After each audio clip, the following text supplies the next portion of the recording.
here to say the devil should not determine how far you should go economically. Goli wakati mu crisis ng'ogezezaako ebintu ebirala byonna, ebintu byonna nga biganye, gezaako okusinza n'okutendereza Mukama. Oba sente ziganye nga baloya balemeddwa, abasawo nga balemeddwa, buli kyoyogera nga kiweddeyo, kati ebyo byonna bireke, tandika okusinza n'okutendereza Mukama, ne Katonda anaakulwanira. Oba okubenga lw'emiri ozikubira Yesu buli kiryayesu.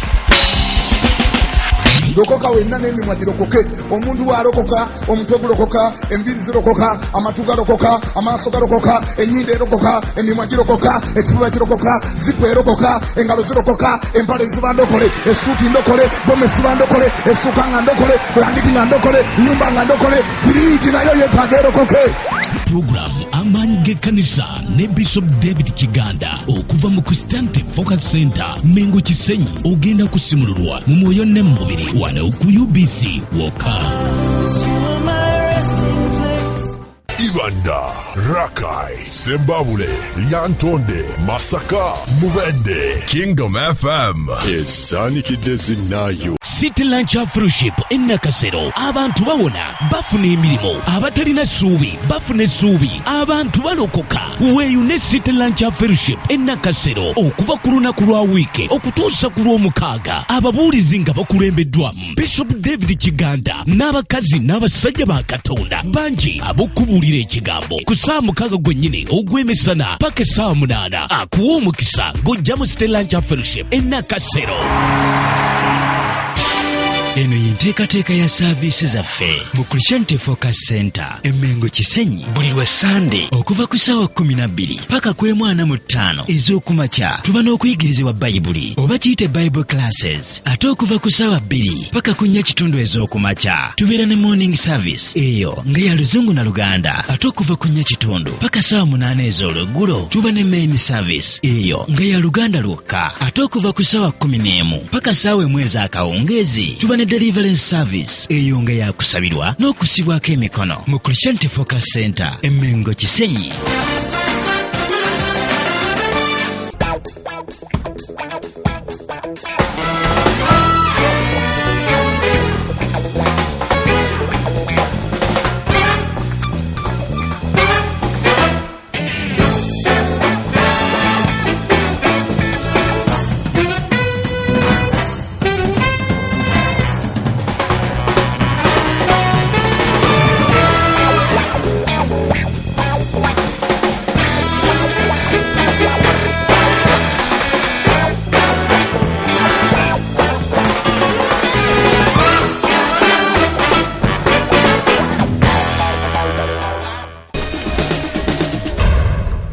Ekigambo kya Katonda mwaki kasukadda mu kifo kyenyirimu batuma bidomola bamekesa amazzi mpawo kikyuseemu kati mubanaza mabeere obwaserevu bwakuwuza dda bwakwerabiza n'ekigendererwa eyalina ekigambo ekiwonya abantu ofukumuka biyenje abasirazi be basatoza b'ekkanisa abasumba babutisa omudidi Dawudi bwawuba enfuumuulo bonna ne bali akafa abaana b'emisota bali ku siteringi ekkanisa etuddeko moto mwemabega katimba omukabira paliamenti efuuka okulwanisa ebisyaga mutuma enfuuta egenda enfube bekeitaba ekimu okubatemera ekibira mwafuuka kasobezanga lubuto lwa ntumbwe kati ekiteme naalyammwe mutagalaga mulituusawa okusenzanga bayali nga musinza neka mulondeko omutuufu okomya okubungabunga mugenda mukyakyatere mutagalaga mulituusawa okusenzanga bayali nga musinza neka mulondeko omutuufu okomya okubungabunga mugenda mukyakyatere kampasa wawunya abayimbi bakusiba mu weebuuse luno ekikeremba kibigira kwambazana kikaba kwankuba temukyayagala kuweereza mukama mwenoonyeza nsimbi People of God, this is the right time to worship the only true God. We should not be double-minded. Let's focus on Jesus, the author and the finisher of our faith. mwoyo mwobobeera omuweereze n'omutima gwo n'emmeemeeyo ayina ebirowoozo ebirungi n'ebisuubizo bye byonna bibyo naye gwe oleme okutereera olya mu lulime ne mu luzise tuve mu wansi tuweereze omu muli kuki temusalawo muli kuki temusalawo ennyumba yange yekka n'abaana bange n'ebintu byange bimuweereze n'ekkanisa yange n'eggwanga lyange netumalirire tumuweereze.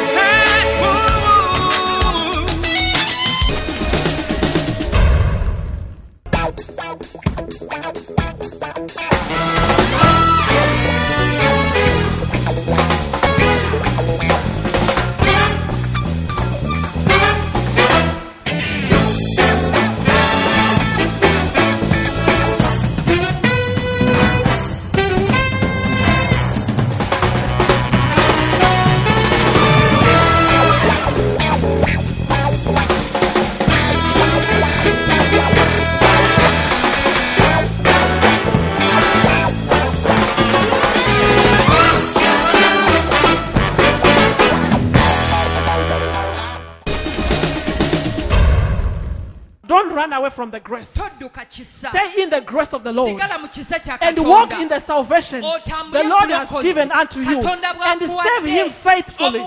He will reward you. Stop serving the devil. Stop worshiping the devil, because the devil is not your brother. The devil is not your mother. The devil is not your sister. The devil can change anytime. The devil can use you now and drop you like dustbin. He can drop you like trash. He can drop you anytime. But when you walk with God, the one who is faithful, who called you, that come to salvation, who died on the cross and has given you life, He will never disappoint you. My Bible says He is not a son of man that He should lie. Whatever He said will come to pass. It might take time when things are not happening, but hang on there and be very patient and wait upon God. Things will happen in your life. I want you all to know this. You are a Christian by choice. Elijah, he asked Israel, if God is God, follow Him. If Baal is God, follow Him. But the people did not answer because they were dumb. Suddenly, listen. If you compare anyone to God, you will be speechless. You will be dumb. You cannot compare anyone with God. Don't go back into darkness. Don't go back. Don't go back. Don't go back. Darkness is terrible.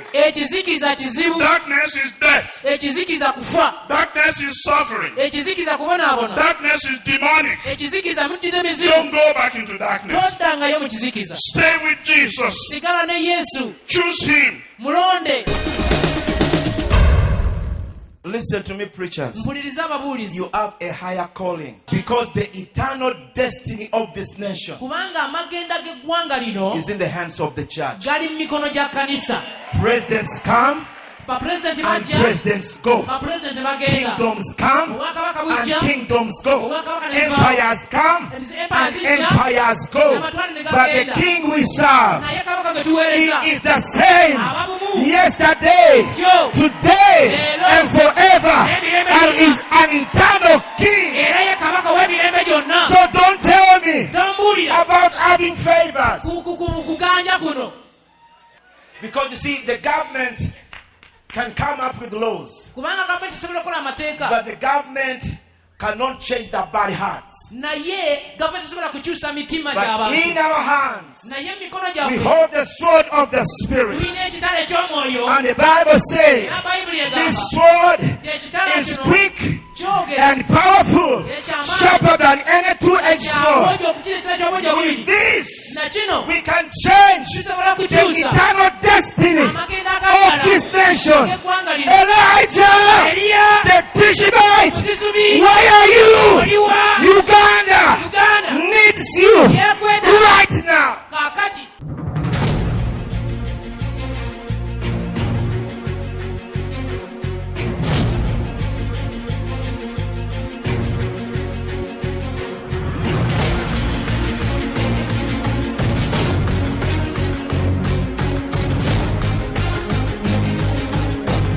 Amanyi gagawonya amanyi gagaweza ebizimba negawonya sirimu negawonya kansa negawonya sickle cells negawonya pressure getwaniriza mukama njogera ku maanyi ago gajjuze wano mukama.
It comes from God. It's because of God's faithfulness. How can you not make a decision to be on God's side? What can Baal do for you? What can worldly religions do for you? What can the material world do for you? You need God on your side. Oh, somebody praise the Lord with me right now. I said you need God on your side. And when you turn your face away from God, when you turn your mind away from being submissive to the will of God, even if you do not actively become engaged in sinful practices, but your reluctance in taking a stand for the principles of the truth and to declare who God is as your Savior is a statement of your lack of faith in God.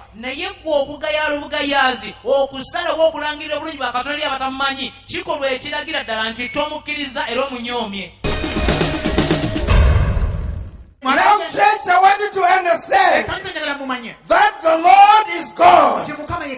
He is worthy to be praised. He is worthy to be worshipped. Besides Him, there is no other God. And today, like in the days of Elijah, the church, the nation is caught in between. Many people are suffering from indecision. They cannot make a decision of who to follow. Let me tell you today, the Lord God is a jealous God. Like any husband, no husband will be excited to know that his wife is flirting with another man. If the Lord is God, worship Him. If bow, worship Him. The reason why we are not seeing God, the reason why God is not at work in our midst today, it is because men are wavering between two opinions. I want to issue this statement. I have never seen God go to war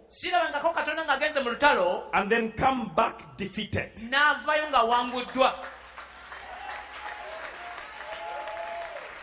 I repeat, I have never seen God go to a battle and then he comes back defeated. You know, Bishop, I just thought, let me just bring an exhortation of the word tonight. Because sometimes we become so familiar that verses don't mean anything to us. But he says, come to me if you are laboring. I'll give you rest. What are you doing at the witch doctor's office? Because somebody has opened his arms for free and said, come to me. I'll give you rest. What are you doing at your grandfather's grave? I didn't hear you. What are you doing at your grandfather's grave? What are you doing at your grandmother's grave? There's somebody who says, come to me. I will give you rest. Rest that you will be so happy in your life. I have never seen God go to battle and then he comes back defeated.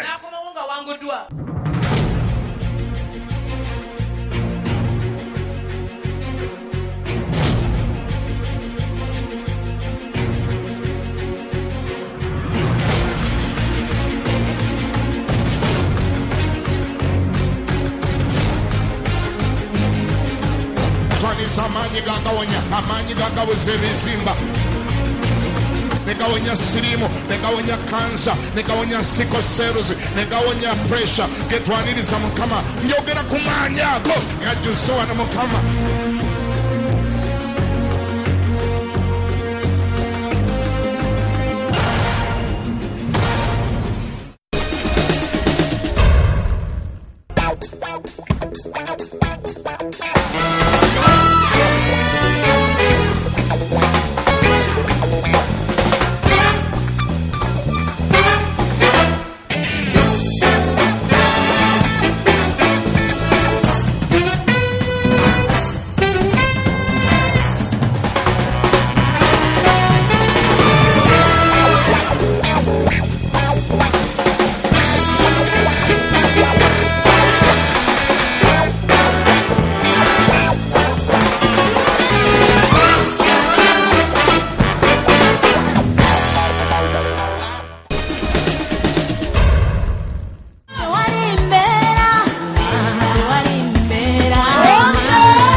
believers waver between opinions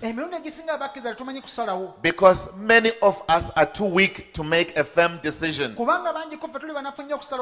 want you to make this declaration: I shall not waver between two opinions. I shall make the right choice. You are who you are and what you are today because of the choices you made yesterday. The sum total of your life right now is as a result of the choices that you made yesterday. This is the truth, my family. Your choices establishes a foundation and a pattern for your life. Who we are going to be tomorrow will be determined by the choices we make today. Who our children will be tomorrow will be determined by the choices we make today. So my family, bad choices will affect your family and your future generations. You have a divine choice. It is a responsibility that God has placed upon your hands.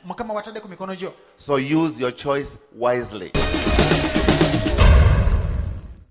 They could not respond because they did not know God who can change the blood.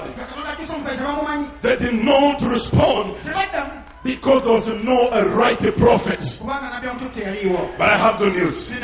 We are in the conference with the right bishop, with the right apostle, with the right prophet, anointed by God, with the healing power, with the mega teaching word of God. Somebody shout hallelujah. In our midst, in the house, we don't have a speaker talking about the history about God, but we have a bishop with a living God, with anointing his life, with a vision of the generation. Our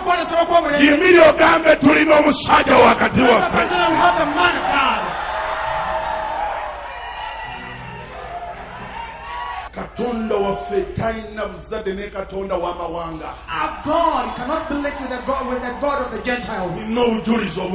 I have enough testimony. I've seen barren women producing. What are you talking about? I've seen the blood infected with AIDS getting changed. What are you talking about? And with my eyes I've seen men and women bound by the blood of Jesus. We tell the devil, with your demons, and demons fly away. That's a mighty God. That's a God who changes not. That's the God present here. Kiganda.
Amanyi gagawonya, amanyi gagaweza ebizimba, negawonya sirimu, negawonya kansa, negawonya sickle cells, negawonya pressure. Getwaniriza Mukama, njogera ku maanyi ago gajjuze wano Mukama.